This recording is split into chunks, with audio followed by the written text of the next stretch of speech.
Olá, amigos. Eu sou o professor Hugo Brito, professor de História, e hoje nós vamos estudar um pouco sobre a Idade Média no Ocidente, ou seja, a origem do feudalismo. Eu convido você para juntos viajarmos pela história nesse momento. O Império Romano e os reinos germânicos na época.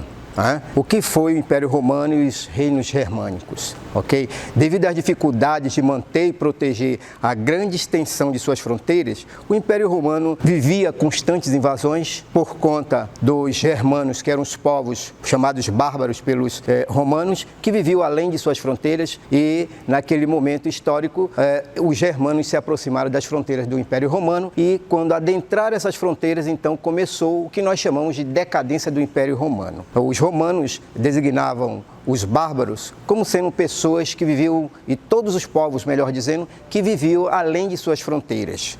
O Império Romano, sofrendo invasão dos povos bárbaros, e bárbaros nós entendemos, e eles entendiam naquela época, todos os povos que viviam além de suas fronteiras. Os romanos os chamavam de bárbaro. Esses povos foram se aproximando paulatinamente das fronteiras romanas e, com o passar dos anos, foram adentrando, ou seja, transpondo as fronteiras do Império Romano, fazendo com que aí viesse então a grande preocupação dos romanos pelos povos bárbaros que estavam entrando, se infiltrando em seu território. Tá certo? E a partir daí nós vemos que o germânico eram aqueles povos que vinham lá do norte da Europa, da Ásia. Esses povos eram formados por grandes grupos de clãs, de tribos, que se organizavam em forma de confederações. Esses povos, nós vimos aí, eram constituídos por vários clãs de famílias, que eram pessoas que estavam ligadas por laços sanguíneos, e nós destacamos entre esses povos chamados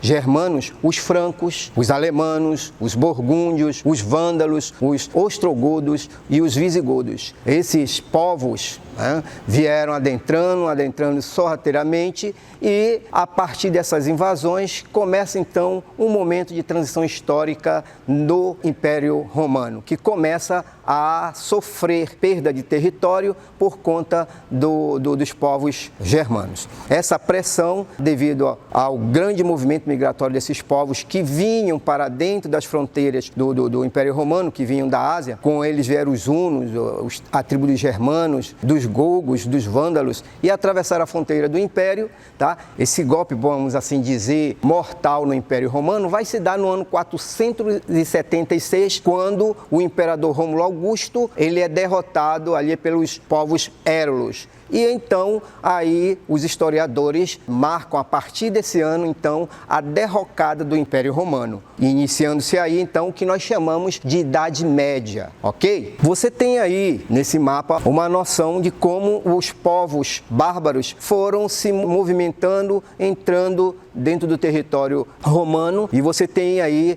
veja, perceba, nesse mapa aparecem as cidades mais importantes da época, por onde os povos bárbaros estavam entrando no Império, fazendo com que houvesse ali vamos dizer assim, uma minando o território romano. Você tem a cidade de Cartago, no norte da África, foi uma importante cidade, né, comercial, da onde vieram os vândalos, né, atravessando ali o mar Mediterrâneo e entrando pelo sul ali da Europa. Por outro lado, nós vemos ali Constantinopla, que fica bem na divisão do continente europeu com o continente asiático, e você percebe então a entrada desses povos. Roma era o centro, era a capital do Império Romano na época, e ela vai ser o alvo então desses povos que vão tomar esse território, e a partir daí deixa de existir então o Império Romano. Vamos fazer uma breve síntese então de como foram se comportando esses povos bárbaros, ok? Os povos fora da fronteira, como já dissemos, eram considerados pelos romanos como um povo sem cultura, um povo bem rudimentar, que vivia de forma rudimentar, porque o seu costume, a sua civilização, sua cultura era bem diferente da dos romanos, tá? Os germanos, ou seja, eram o principal grupo composto pelos suevos, pelos lombardos, pelos teutônicos, pelos francos, pelos godos, visigodos, ostrogodos, os vândalos, os burgúndios, os ângulos e os saxões. Esses povos serão aqueles que irão dar origem às nações que hoje nós conhecemos como França, como Alemanha, como Bulgária, como Portugal, como Espanha, ok? A economia desse povo, como era que funcionava a economia? Ela era basicamente agropastoril, ou seja, os povos germânicos, eles viviam daquilo que eles produziam e criavam na terra, certo? Esse povo, ele não tinham registros escritos, eram as suas leis, seu modo de comunicação era simplesmente verbal. Eles não escreviam, não tinham escrita como registro de fatos históricos seus, tá? Então, a ausência da escrita é um fator importante nós destacarmos nessa cultura dos germânicos. Inicialmente, esses povos, eles eram politeístas. Com o passar dos anos, esse povo vai assimilar a cultura romana, que também sofreu uma alteração que nós percebemos que o Império Romano ele era um império que era politeísta. Posteriormente, com a influência do cristianismo, vai ser monoteísta, ok? Inicialmente, os povos germânicos, eles não possuíam propriedade privada, tá? Outro fator interessante na organização desses povos, tá? O poder político desse povo era constituído por castas de guerreiros, ou seja, os grupos tinham seus líderes, esses líderes tinham o comando completo, total, daquele clã, tá certo? E então ele mandava e desmandava, era o homem que tinha o poder supremo naquela casta, determinada casta. O direito, como era o direito dos povos germânicos? Em geral, esses povos, eles tinham seu direito não escrito, mas eram baseados em costumes e tradições dos seus antepassados, ok? E também uma coisa interessante, você vai até estranhar essa palavra, não é de uso comum, é chamado comitatus. O que era o comitato entre os povos germânicos? Era os laços de dependência entre os guerreiros. Ou seja, uma grande família, ela, ao crescer, percebia-se ali no meio uma pessoa que tinha uma certa liderança, essa pessoa passava a ser o chefe desse clã e os homens que se dedicavam às guerras eram os guerreiros que estavam prontos para defender ou atacar outros povos conforme a necessidade, certo? E entre eles existia o que chamavam de comitatos, ou seja, uns laços de dependência. Como era o Império Romano nesse período? O Império Romano, ele era constituído basicamente de uma sociedade ruralista. O que é uma sociedade ruralista? É uma comunidade, uma população, vamos assim dizer, que na sua maioria vivia na zona rural da região ali na Europa. As cidades eram poucos povoadas, então o que era mais povoado era o povo que vivia no campo. A crise no Império Romano, ela vai se dar devido às invasões, como já falamos anteriormente, desses povos chamados bárbaros. Com a invasão desses povos, a população urbana, ou seja, aqueles que moravam na cidade, que perceberam que os povos, quando invadiam as fronteiras, se dirigiam para as cidades. Os povos que moravam na cidade, por precaução, claro, eles então fugiam para a zona rural e ali se estabeleceu. O que aconteceu com esse processo? Houve um esvaziamento das cidades. O povo romano começa a migrar para o campo, abandonando a cidade com medo das invasões bárbaras. E esse povo que ia para o campo, agora mudando de situação, ia em busca de trabalho em terras rurais. Quando chegavam às terras rurais, já não existia mais terra que não tinha dono. Todas já tinham seus devidos donos e então ficou uma situação bem difícil para aqueles que participaram dessa migração para o campo, tá certo? E aí começa então uma transição dentro do Império Romano, que já não era mais um império devido a todo o seu esfacelamento, devido a esses povos todos que adentraram a sua fronteira. Começa a haver uma transição de cultura, já não era mais aquela cultura romana, porque essa cultura romana ela vai sofrer influência dos povos bárbaros que vêm também com seus costumes. E aí então começa uma fase, como nós dizemos, transição.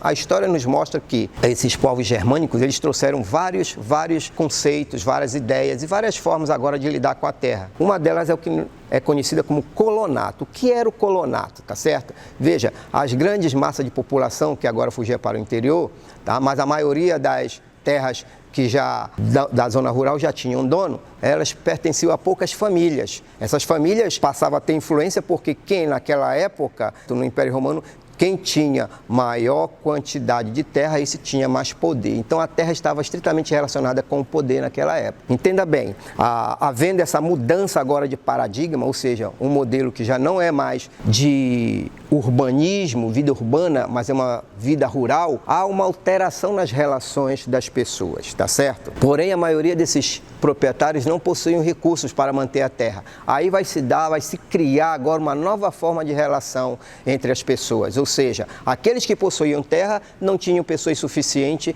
como na época dos romanos, que tinham os escravos. Quem eram os escravos na época do Império Romano? Aqueles perdedores das guerras. Os romanos traziam para o seu território e faziam deles os escravos, e eram esses que lidavam com a terra, com a produção das manufaturas que sustentava a nobreza na época do Império Romano, correto? Agora vai haver uma transformação chamada aí colonato. O que era o colonato? O colonato era a ocupação de uma determinada porção de terra, onde a pessoa cuidava.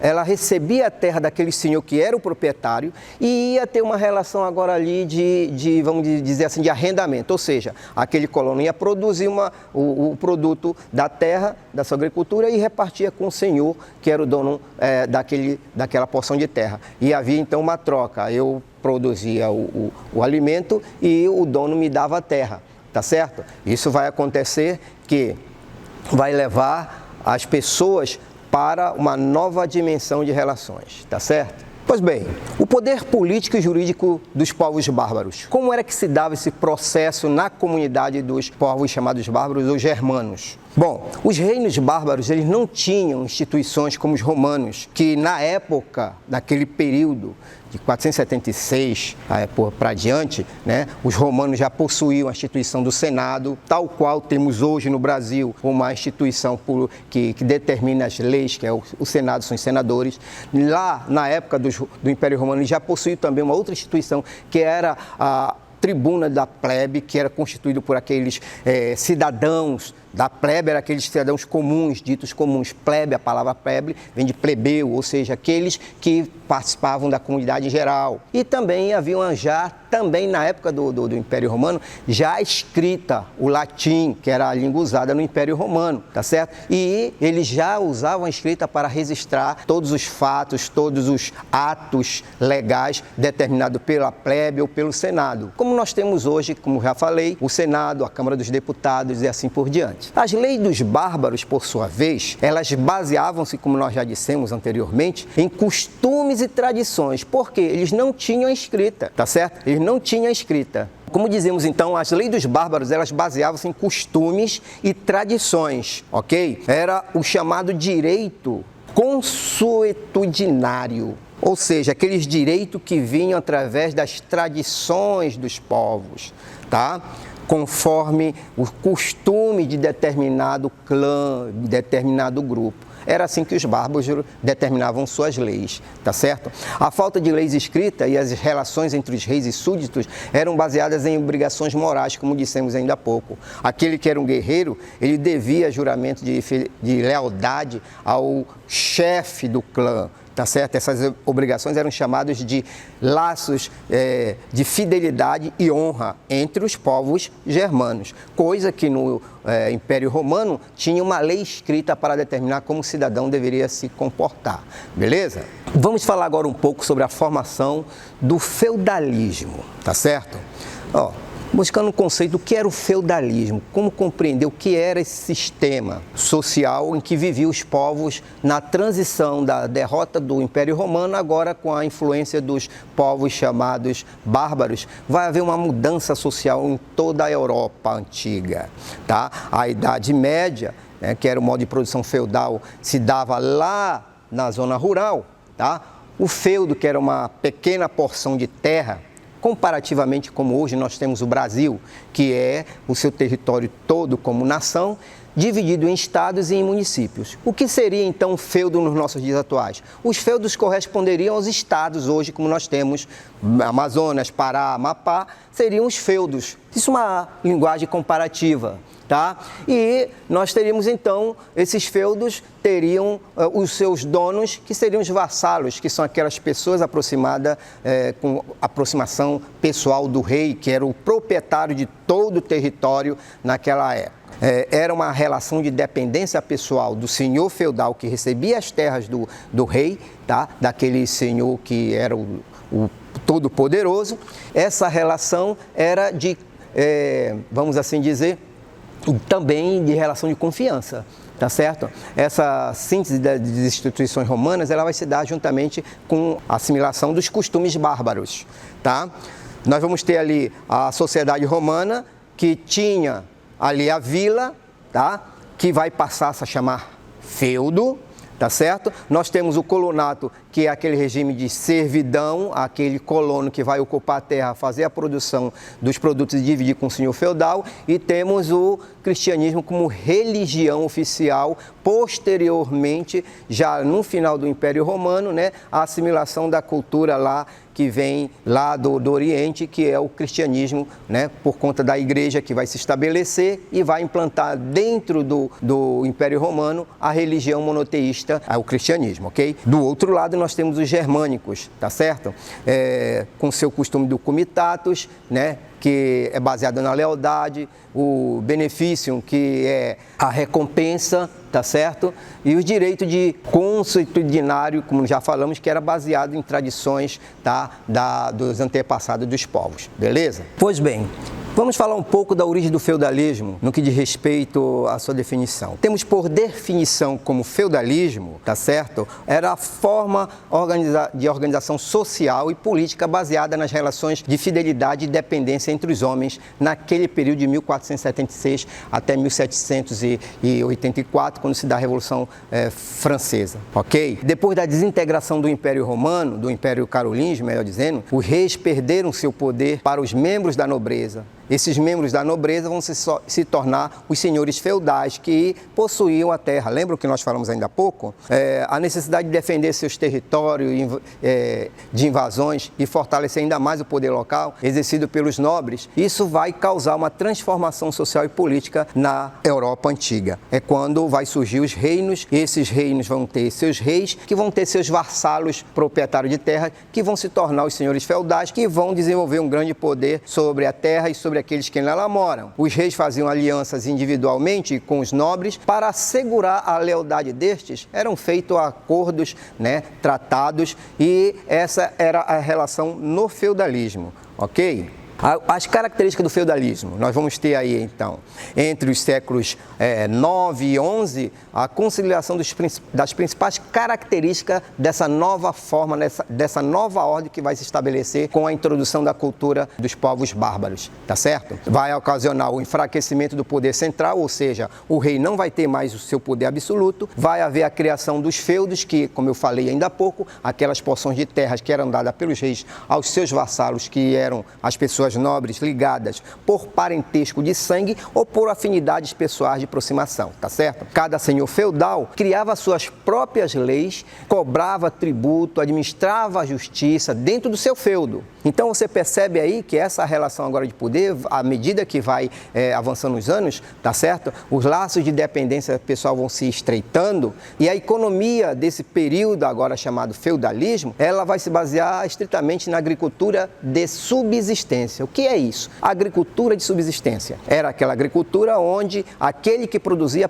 somente para o seu consumo, para subsistir, para sobreviver e compartilhar com o senhor dono da terra. Perceba bem aí. Isso é importante você ter isso como uma característica fundamental daquele período feudal. Correto? A consolidação de outra instituição importante, que foi a Igreja Católica, ela passa a ser agora não mais uma organização, mas é uma instituição. É quando é estabelecido o papado, tá certo? E aí, a partir daí, essa organização, essa instituição de grande poder político, religioso e econômico, sabe por quê? Porque na época do feudalismo, a Igreja era uma das maiores detentoras de de terra na época. Ela estava de igual para igual com os reis. Portanto, e a partir daí, né, os papas vinham de famílias nobres e com isso havia uma estreita relação entre a política e a religião, né? O papa tinha uma grande influência sobre os reis. Isso é importante destacarmos nisso. E nesse período a igreja ela é a detentora do conhecimento. É ela que vai guardar nos mosteiros escritos todo aquele conhecimento que estava registrado, e esse conhecimento estava disponível somente para o clérigo, que era o povo da igreja, e aqueles que estavam ligados à nobreza. Só esses tinham conhecimento. O povo da plebe, o produtor rural não tinha esse acesso, portanto eram pessoas analfabetas, né? Isso favoreceu o domínio dos poderosos da época, né? A organização do feudo, como ela vai se apresentar? Vamos ver, né? Essa economia do feudo diz a história, que era uma agricultura autossuficiente, era agrícola, era de subsistência, como já falamos, não havia um comércio como nós entendemos hoje, né? E vemos hoje, um comércio de troca a partir com dinheiro, não, era baseada só na subsistência, tá?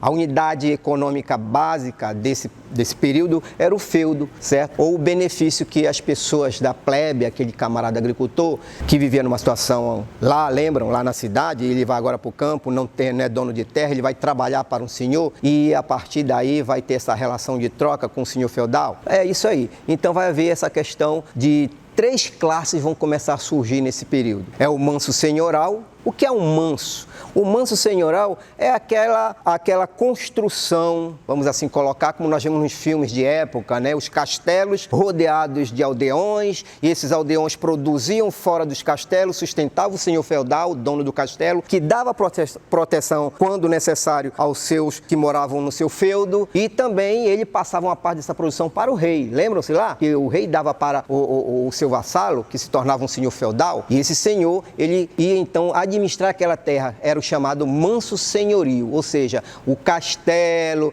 as melhores terras eram dadas a esse chamado senhor feudal, beleza? Vinha então uma segunda classe, surgiu a partir daí uma segunda classe, que é o manso servil. O que era o manso servil? Eram as terras arrendadas por aqueles que viviam na cidade, vieram para o interior e agora eles arrendam os lotes, as glebas, né? E a partir daí começa a sobreviver numa condição de relação de submissão aos senhores feudais. E por fim nós temos aí o manso comunal. O que era o manso comunal? Era uma parte daquele território dentro do feudo que era os bosques, que eram as áreas de caça, que eram permitido uso somente para os senhores nobres, né? Que moravam nos castelos, beleza? Como era essa organização social? Nós temos aqui um organograma que vai mostrar mais ou menos como era a sociedade feudal. Você percebe aí, tinha uma sociedade ruralizada, isso é uma característica fundamental, tá? A economia do período feudal era essencialmente de subsistência, aquela que você produz para sobreviver, né? Onde a terra era a principal fonte de riqueza e poder. Lembram que nós falamos? Lembram que nós falamos que os reis eram dono de todo o território e a igreja também, como uma segunda instituição, também possuía grande quantidade de terra, tá? Então, quem tinha mais terra, mais poder, tá? Nós temos uma pirâmide, tá? E essa pirâmide mostra para você uma noção de como era a estratificação social. O que é a estratificação social? É a forma que nós representamos uma determinada sociedade, tá? Eu pediria que você não considerasse ali, que eu estou observando aqui na nossa pirâmide, né, que o clero está no topo, né? Mas na realidade, lembre-se, quem estava no topo sempre era a nobreza, os reis, na pessoa do rei, tá? Houve uma pequena, um equívoco nosso ali, mostrar ali no nosso desenho, não era o clero, era a nobreza, os reis, beleza? O rei com a sua nobreza, com todos os seus vassalos. E em segundo plano nessa pirâmide, de cima para baixo, como você percebe, vinha então o clero, que é a igreja, a instituição igreja, tá certo? E por fim, na base da pirâmide, aquele que sustentava aquelas duas outras classes superiores, eram a classe dos camponeses e dos servos. Lembre-se bem, a base da pirâmide é mais larga, ou seja, os camponeses e os servos sustentavam a nobreza, que sustentava o clero, essas duas classes superiores, isso num estudo sistemático da sociedade feudal, beleza? A sociedade estamental, ou seja, essa sociedade feudal, ela era estritamente, vamos dizer assim, como diz a história, ela era estamental. O que é uma sociedade estamental? É aquela que a pessoa que nasce numa determinada camada social, ela não tem como se projetar para uma uma condição melhor de vida. Vamos assim dizer, que um camponês jamais poderia ser um nobre. Ele nascia camponês e morria camponês. Um nobre nascia nobre e morria nobre. Aqueles que entravam para a religião e entravam, faziam a carreira do clérigo, eles, a partir dali, eles viviam e se dedicavam exclusivamente para a igreja, ou seja, não mudava em momento nenhum de condição social, tá? Então isso chama-se sociedade estamental. Vamos detalhar um pouco mais aqui sobre a questão dos senhores, dos nobres ou clérigos, tá? Você tem que entender bem que naquela sociedade feudal, tá certo? Aqueles que eram donos da terra eram os senhores, os nobres, a igreja, ok? Possuíam terra, tinham poder militar, né? Eles vão gozar de dinheiro, de direitos senhorais, tá? Ou seja, eles têm direito sobre a terra e sobre os camponeses, aqueles que fazem uso da terra dos senhores feudais, tá? Os senhores feudais vão cobrar imposto desses que ocupam as suas terras, que fazem usufruto dela, tá? Com autorização, claro, do senhor feudal, né? E também o senhor feudal vai ter autonomia para aplicar a justiça. Ele que vai criar as leis e as normas dentro do seu feudo e ele vai ter plenos poderes para executar essas leis, tá? Suas normas de quem está na sua terra vive segundo o seu comando, beleza? Estão ligados também por relações de vassalagem, que é aquela relação de uma classe inferior com uma superior, vamos assim colocar, porque o rei era nobre, tinha seus vassalos. O vassalo, ele era de origem nobre, ou como eu disse, ele podia adquirir esse título mediante as guerras das quais participava, o rei concedia ali uns títulos de nobre para aqueles. Só essa era a exceção, tá certo? Essa ligação se dá por vassalagem. O que era a vassalagem? Era aquela relação que existia entre o homem e os seus dominados, vamos assim dizer, tá? Os suceranos, né? Os suceranos eram aqueles que recebiam as terras dos reis e eles tinham uma relação de fidelidade para com o rei, né? E prestavam serviço militar para o rei quando necessário, quando haviam as guerras, tá? Os senhores suceranos juntavam os seus trabalhadores rurais, faziam deles um exército e iam então guerrear em nome do rei, tá certo? Compondo o exército do reino, tá certo? Os camponeses eram divididos em duas classes, vamos assim dizer. Eram servos e tinham os servos livres, ou seja, havia algumas restrições para aqueles que só eram servos. Havia servos chamados livres, que eles podiam ter e fazer funções, né, que não somente aquela do campo, mas tinha uma proximidade maior com o senhor sucerano. Beleza? Esses trabalhavam na terra, estão sujeitos às obrigações perante os seus senhores, tá? Esses servos, eles pagam parte da sua renda para o senhor feudal, e tem também a questão das banalidades, ou seja, aqueles serviços pequenos de manufaturas que eram produzidas para o senhor feudal, né, que exigia dos seus aldeões, tá? E também pagavam multas, impostos, tá certo, ao senhor feudal, né? Estão sob uma dependência de senhores, ou seja, né, se eu moro dentro de um feudo, eu pago parte da minha produção para esse senhor feudal, eu pago os impostos, cumpro as leis e as normas destes, ok? E assim nós percebemos que durante mais de 200 anos, né, a sociedade da Europa antiga viveu sob esse sistema chamado feudal, que vai passar por uma transição, né, devido ao desenvolvimento do comércio que vai surgir a partir do momento em que os aldeãos vão deixar de ser somente aqueles artesãos que fazem pequenos trabalhos no seu feudo, né?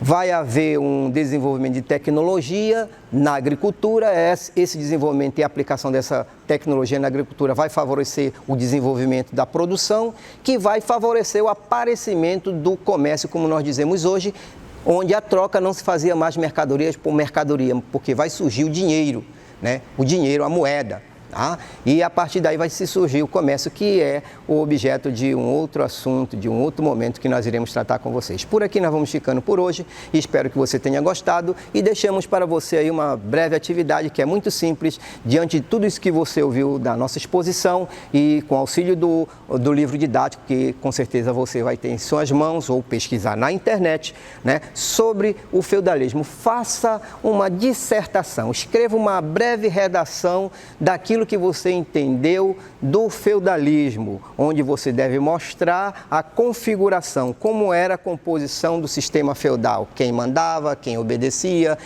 como estavam feitas as leis. Descreva isso de uma forma que você expresse o seu entendimento desse assunto, ok? E nós vamos ficando por aqui. O nosso muito obrigado e até uma próxima oportunidade. E lembre-se, previna-se porque o Covid está aí. Tá certo? E é por isso que nós estamos aqui separados por esses mecanismos, mas bem próximos no coração, tá? Se cuida aí, galera.